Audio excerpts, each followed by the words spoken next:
PSI men's 3 महिन्यांवरती होते आणि त्याच्या आधी आईला कॅन्सर डिटेक्ट झाला.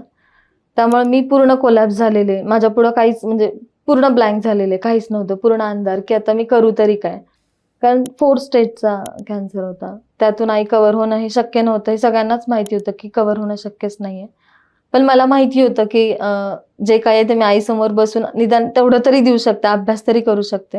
म्हणून मी आईला घेऊन इकडे आले होते आणि समोर तिच्या बसून मी अभ्यास केला. स्टडी रूम लावली नव्हती. जे काय ते तिच्या समोरच बसून अभ्यास करायची.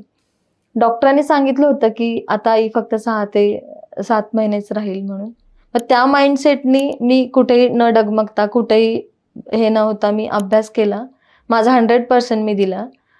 पण झालं असं, की एक्झामच्या आधीच एक 15-20 दिवस आई हे झाली आणि ही एक्झाम बरोबर 15 दिवसांनी होती.